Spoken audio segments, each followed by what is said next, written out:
जो आहे पेशी विभाजनाचा प्रकार तो आहे सूत्री विभाजन. ओके, सूत्री विभाजन दोन टप्प्यामध्ये होता. आपण पाहिलं कोणता दोन टप्पा. पहिला टप्पा होता प्रकल विभाजन आणि दुसरा टप्पा होता परिकल विभाजन. ओके, प्रकल विभाजन केंद्रक विभाजित होतं, परिकल मध्ये पेशी द्रव्य विभाजन होतं.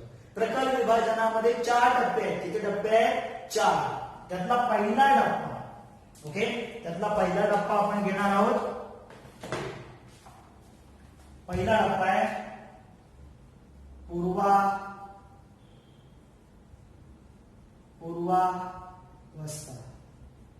पहिला टप्पा आहे पूर्वावस्था. ओके, आता पहिल्या टप्प्याचा जो डायग्राम तो थोडाफार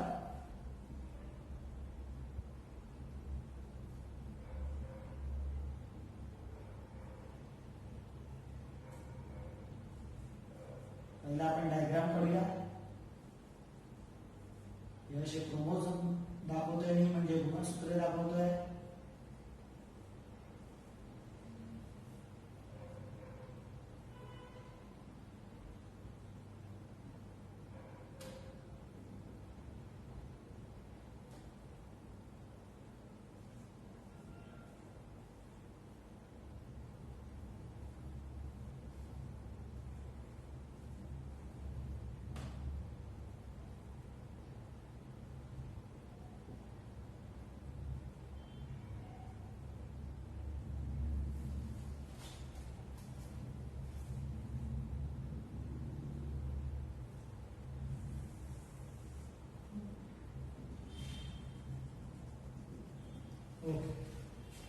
हे आपण अशी पूर्वावस्थेमध्ये एक अशा प्रकारचा डायग्राम असतो किंवा आकृती असते. याच्या अगोदर आपण पेशी कशी बनवली होती अशी. याच्यामध्ये गुणसूत्रे अशी आहेत, याच्यामध्ये केंद्रकीय आहे, ही मध्य केंद्रकीय आहे, अशा प्रकारचं आपण पाहिलं होतं. आणि ही गुणसूत्रे जी गुंडाळलेल्या अवस्थेत असतात. आता पूर्वावस्थेमध्ये जेव्हा ही पेशी जाते तेव्हा तिचं रूपांतर असं होतं. आता काय होतं पूर्वावस्थेमध्ये? तर पहिलं पूर्वावस्थेमध्ये काय होतं तर हे जे धाग्यासारखे जी गुणसूत्रे आहेत ती काय करतात तर धाग्यासारखे गुणसूत्रांचं वलीभवन होतं. वलीभवन म्हणजे काय? हा एक लांब धागा आहे. काय लांब धागा? तो गुंडाळला जातो. म्हणजे माझ्याकडे हा असा एक लांब धागा आहे. हे गुणसूत्र अशी किती गुणसूत्र आहेत पेशीमध्ये? केंद्रकामध्ये 46. तर हा धागा जो आहे तो काय करतो? स्वतःभोवती गुंडाळतो. ओके, असा असा असा असा गुंडाळतो. झालं गुणसूत्र तयार. अशा शेपचं आहे का? एक शेपचं गुणसूत्र असं गुणसूत्र तयार करतो. ओके, हा गुणसूत्रच आहे, फक्त तो लांब धाग्यासारखा आहे. तो स्वतःभोवती असा गुंडाळतो, वेटोळे तयार करतो आणि आपलं एक नवीन आकार तयार करतो. ओके, तर पहिलं काय? अत्यंत नाजूक धाग्यासारखे गुणसूत्रांचं काय होतं? वलीभवन. ओके, धाग्यासारख्या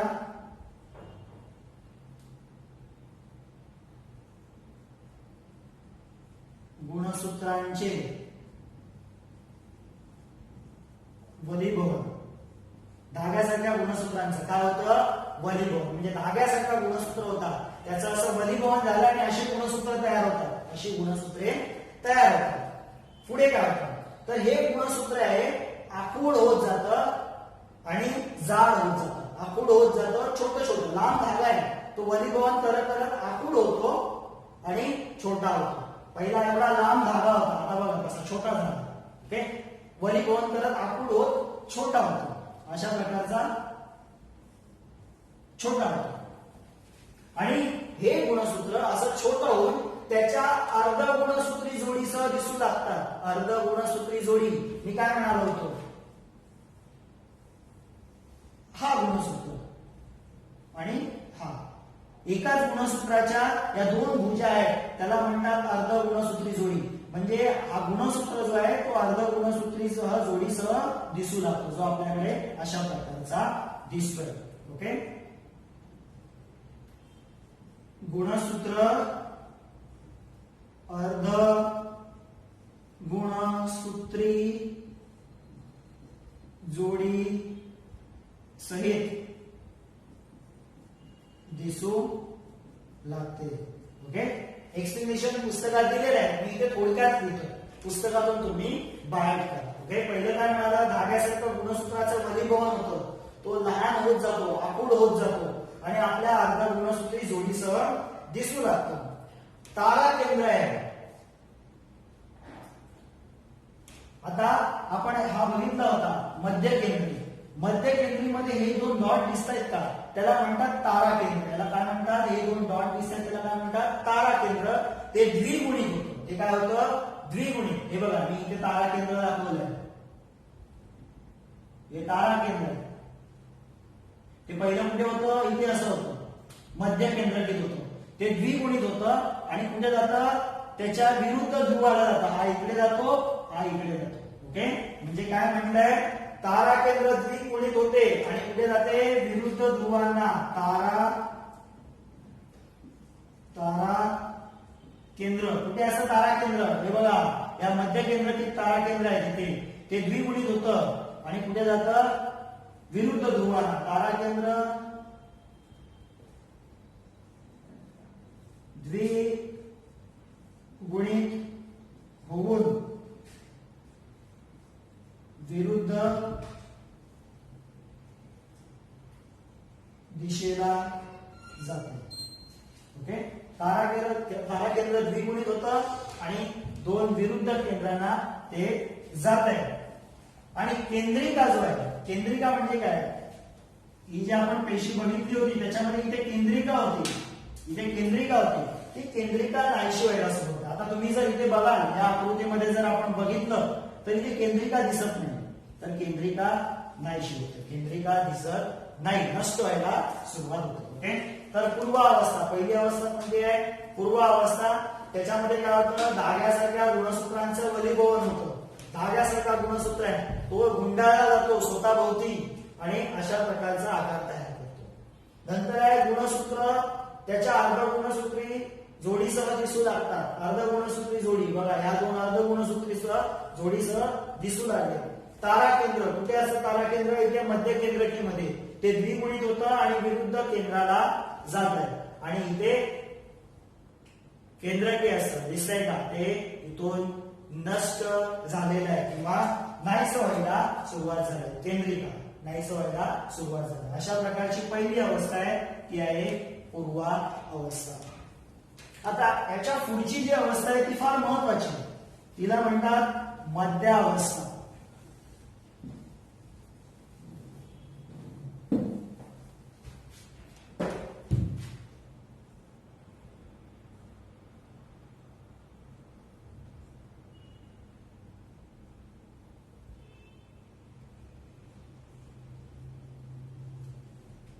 मध्य अवस्थेमध्ये काय महत्वाचं आहे, तर तुम्ही इथे बघा, ही गुणसूत्र जी आहेत ती बरोबर मध्ये आलेली आहेत. ही गुणसूत्रे जी दिसत आहेत तुम्हाला, ती बरोबर मधोमध एका प्रतलात बरोबर मधोमध अरेंज झालेली आहे. तर दुसरी अवस्था जी आहे ती आहे मध्यावस्था.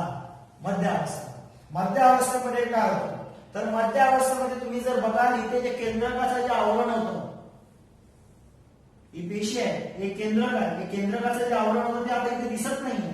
म्हणजे केंद्रकाचे आवरण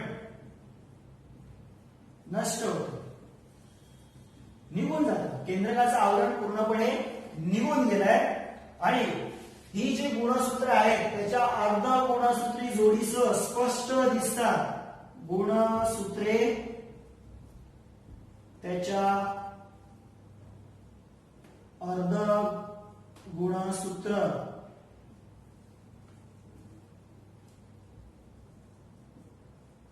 जोडीसह स्पष्ट दिसतात.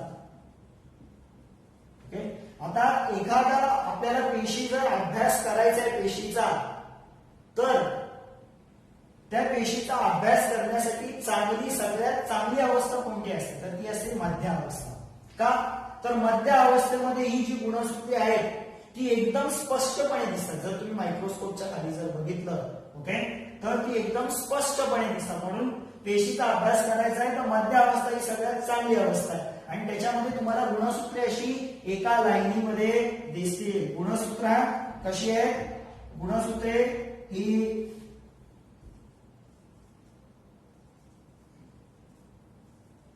समांतर प्रतलात येतात.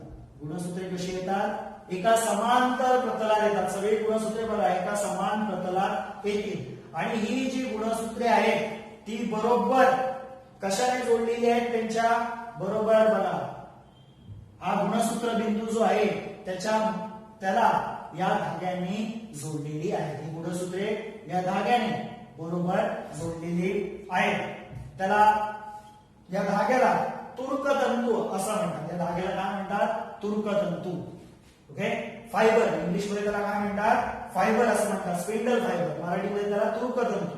मग ही जी गुणसूत्रे आहेत त्याच्या गुणसूत्र बिंदू जो आहे इथे त्याने ही जोडलेली आहे तुर्कतंतूंनी. ओके, तर मध्य अवस्थेमध्ये काय होतं? केंद्रकाचं आवरण पूर्ण नष्ट होतं.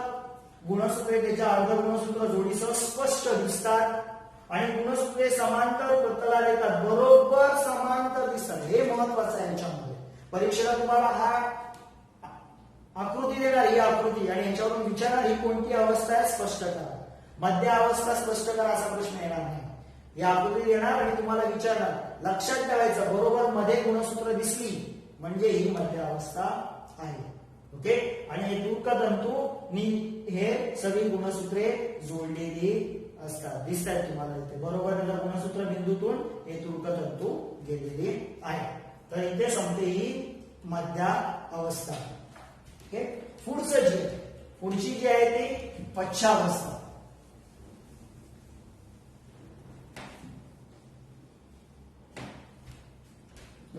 तिसरी जी आहे ती पश्चावस्था. पश्चावस्थेमध्ये काय तर थोडा अशा प्रकारचं पश्चावस्था असते.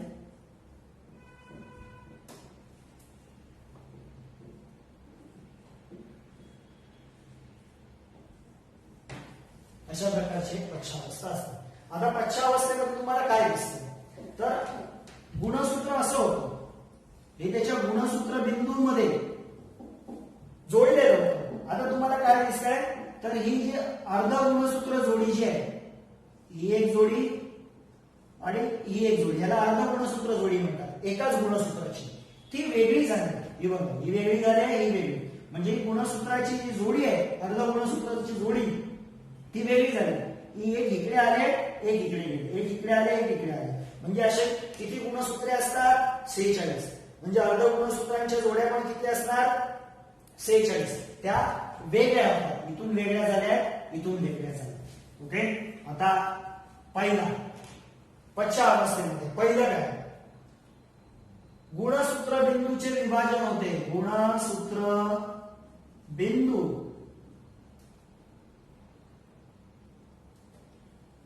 गुणसूत्र बिंदूचे विभाजन होतं आणि काय तयार होतं? अर्ध गुणसूत्रे तयार होतात. ओके, गुणसूत्र बिंदू हा मधला जो आहे तो गुणसूत्र बिंदू आहे, त्याचं विभाजन होतं आणि दोन वेगळी अर्ध गुणसूत्रे तयार होतात. अशी दोन वेगळी अर्ध गुणसूत्रे तयार होतात जी तुम्हाला इथे दिसतील. दुसरं काय? ही जी गुणसूत्रे जी तयार झाले ती दोन विरुद्ध दिशेला ओढली जातात. गुणसूत्रे अर्ध गुणसूत्रे विरुद्ध दिशेला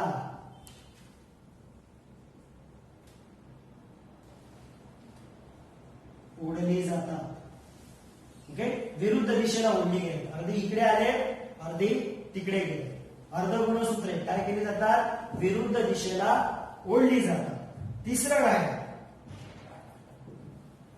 तिसरं आहे की ही जी गुणसूत्रे जर तुम्ही बघितलात तर तुम्हाला दिसेल अशी थोडीफार केळीच्या झाडासारखी दिसतात.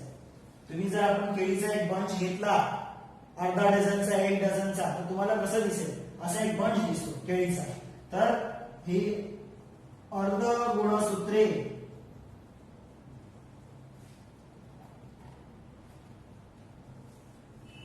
केळीच्या घडासारखी दिसतात. केळीच्या घडासारखे दिसतात. आपण त्यांना थोडा अजून असं दाखवू म्हणजे एकदम अशा केळीच्या घडासारखी तुम्हाला वाटते.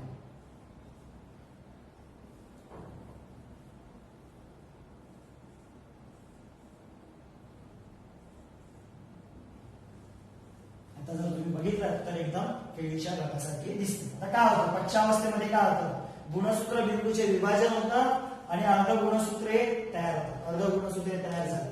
अर्ध गुणसूत्रे विरुद्ध दिशेला ओढली जातात. विरुद्ध दिशेला ओढली गेली आणि पुढे काय होतं अर्ध गुणसूत्रे ही केळीच्या घडासारखी दिसायला लागतात. केळीच्या घडासारखी दिसायला लागतात. हे कशामध्ये होतं पश्चात अवस्थेमध्ये. ओके. पुढची जी अवस्था आहे पुढची अवस्था आहे ती अंत्य अवस्था. पहिली झाली पूर्वा, दुसरी झाली मध्या, तिसरी झाली पश्चात आणि आता चौथी जी आहे ती आहे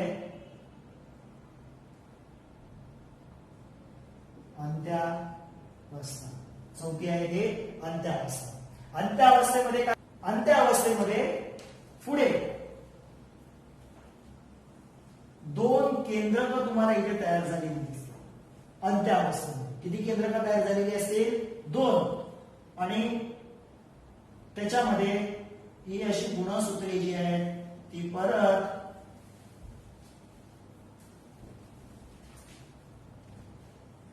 त्याच वलीभवन झाल्यासारखं दिसेल. ओके. जे धाग्यासारखे आहेत ते असे गुंडाळलेल्या स्वरूपात दिसतील आणि इथे थोडंसं अशा प्रकारचं एक आकार तुम्हाला दिसेल. ओके. आता ही आहे अंत्यावस्था. अंत्यावस्थेमध्ये काय होतं तर पहिलं अंत्यावस्थेमध्ये जी पश्चावस्थेमध्ये केळीच्या घडासारखी इथे दिसून होती तुम्हाला इथे आणि इथे ती गुणसूत्रे एकदम ह्या बाजूला जातात आणि ती जी अर्ध गुणसूत्रे आहेत ती परत काय होतं त्यांचं धाग्यासारखी तयार होतं. काय तयार होतं त्यांचं धाग्यासारखी ती उलगडतात. पहिली ती कशी झालेली असतात गुंडाळलेली असतात. आता ती परत ती धाग्यासारखी तयार होतात उलगडतात आणि लांब धागा तयार करतात आणि त्यांच्या भोवती काय तयार होतं केंद्र तयार होतं. तर पहिला गुणसूत्रे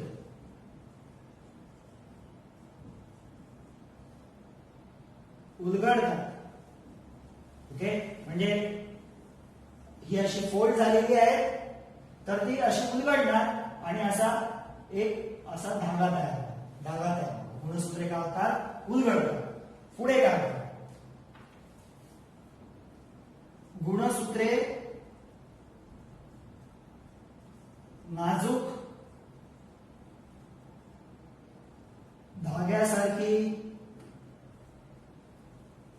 दिसू लागतात. गुणसूत्रे कशी दिसू लागतात नाजूक धाग्यासारखी. ओके. पहिली कशी होती अशी आता ती उलगडलेत आणि अशी नाजूक धाग्यासारखी दिसू लागतात.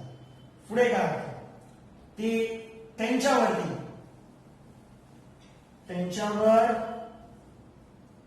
केंद्रकाचे आवरण तयार होते.